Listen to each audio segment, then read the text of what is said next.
¿Qué tal? Hoy vamos a continuar viendo a los pueblos que habitaron el antiguo Cercano Oriente. Y quiero detenerme hoy en algunos pueblos relevantes como fueron los asirios, los caldeos, los medos y los persas. Los asirios vivieron al norte de la Mesopotamia. Por mucho tiempo fueron sometidos por los reinos más poderosos del sur. Sin embargo, alcanzaron su independencia en el 1600 a.C., o sea, más o menos unos 3600 años. A partir del siglo XII a.C., mediante un largo proceso de expansión, lograron aumentar de tamaño su territorio, comenzando desde su capital, Assur. En el siglo VIII, lograron construir un gran imperio que abarcaba toda Siria, Fenicia, Egipto y el sur de la Mesopotamia. La capital pasó a ser la ciudad de Nínive. ¿Cómo era este imperio asirio?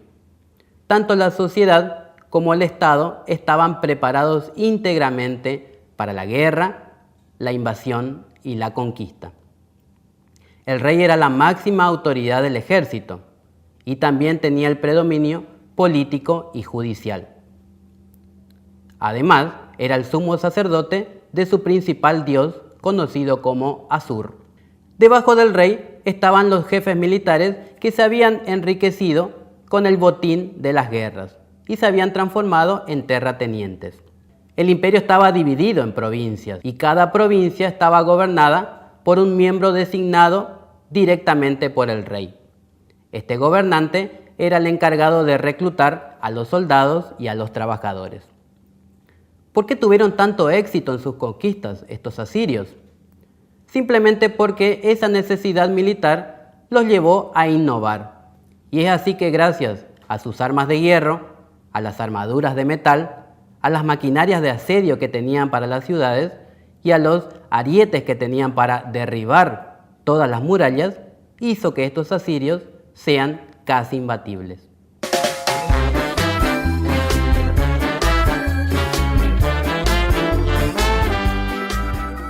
Además de la cultura bélica, los asirios también recurrieron a la violencia y el terror. El objetivo que tenían era atemorizar al enemigo y causar el pánico entre sus rivales.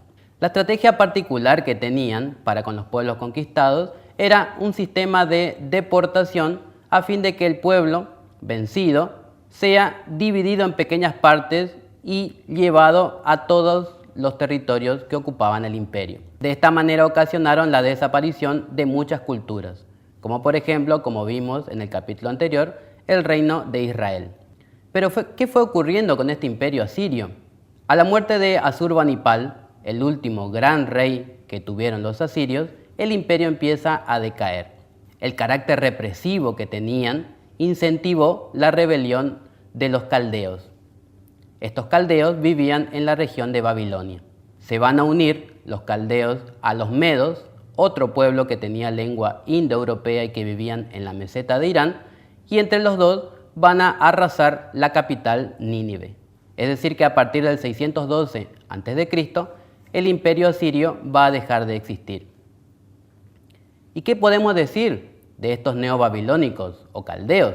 Luego de vencer a los asirios, los caldeos también pudieron formar un gran imperio, aunque cedieron en parte a sus aliados medos. Pero fueron incorporando otros territorios como el reino de Judea, como lo vimos en el capítulo anterior. Adoptaron de los asirios la idea de deportar a los vencidos, pero a diferencia de ellos, respetaron todas las culturas. Babilonia, la capital del imperio neobabilónico, fue reconstruida con gran esplendor a partir de su rey Nabucodonosor II. Llegó a ocupar las dos orillas del río Éufrates, con las murallas incluidas. ¿Qué podemos decir de los medos y de los persas? Fueron pueblos de lengua indoeuropea que a partir del siglo IX se ubicaron en la meseta de Irán.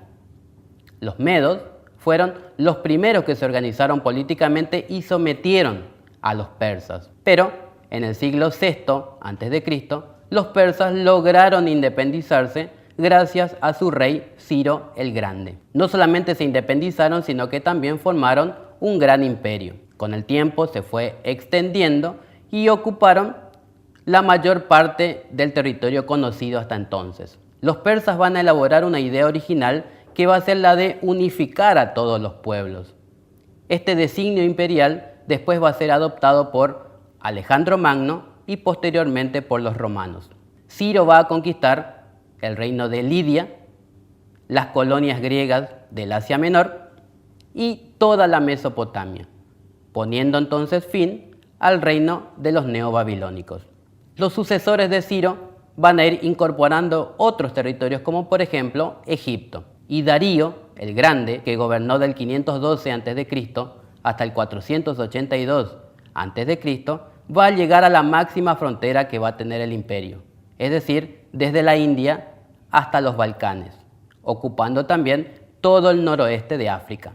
Sin embargo, va a enfrentarse a los griegos y lamentablemente resultará derrotado en las conocidas guerras médicas que veremos en capítulos posteriores. La derrota va a significar la decadencia del imperio persa, que va a ser conquistado por Alejandro Magno en el 330 a.C. ¿Y cómo era la organización de este imperio persa? El imperio se consolidó gracias a su gran desarrollo militar, a su eficiente administración y sobre todo a la tolerancia que tuvieron con los pueblos vencidos. Los reyes persas otorgaron libertad religiosa y cultural a todos los súbditos. También se mostraron respetuosos de todas las creencias, aunque también se caracterizaron por su centralización y su absolutismo. El rey gobernaba todos los elementos del imperio, era el sumo sacerdote y el juez supremo. El imperio estaba dividido en satrapías o provincias. El gobernante o sátrapa era designado por el rey, pero estaba controlado por un jefe militar y también por un secretario real. Como esto no era suficiente, todos estaban supervisados por un inspector real conocido como los ojos y oídos del rey. Estos personajes recorrían íntegramente el imperio de manera diaria. Cada satrapía persa aportaba al tesoro los tributos que podía extraer de la región, por ejemplo especies, por ejemplo metales u otros productos artesanales. Todo depende de la riqueza del lugar. Con esto se lograba mantener un ejército poderoso, disciplinado, encargado de defender a las fronteras. En el ejército, el grupo más importante lo conformaban 10.000 hombres, conocidos como los 10.000 inmortales. Estos eran los que pertenecían a la Guardia Real. Para mantener bien comunicado al imperio, los persas construyeron una gran red de caminos que comunicaba a las principales ciudades. Estos caminos estaban divididos en postas, de manera que el correo real pueda descansar en esos lugares o también cambiar la cabalgadura. ¿Qué podemos decir de las creencias de los persas? Al principio, como casi todos los pueblos del cercano oriente, eran politeístas, es decir, creían en muchos dioses. Pero hacia el 600 a.C., un reformador religioso conocido como Zaratustra va a fundar una religión llamada mazdeísmo. Según esta religión, el mundo es una permanente lucha entre el bien, personificado por el dios Ahura Mazda, y el mal, personificado por el dios Ahriman. El bien vencerá al mal, según esta creencia, solo si el hombre sigue el camino del bien. Esta religión también va a afirmar el premio para los buenos, el castigo para los malos, la vida después de la muerte y el juicio final.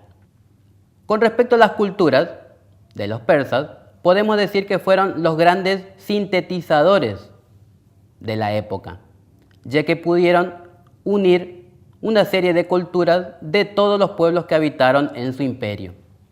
De esta manera, por ejemplo, copiaron los toros alados y los ladrillos esmaltados de los mesopotámicos y las columnas que hacían los egipcios y los griegos. Además, hicieron palacios monumentales en honor a sus grandes reyes, y estos fueron construidos en las principales ciudades del imperio, como por ejemplo Persépolis, Ecbátana, Susa y Pasargadas.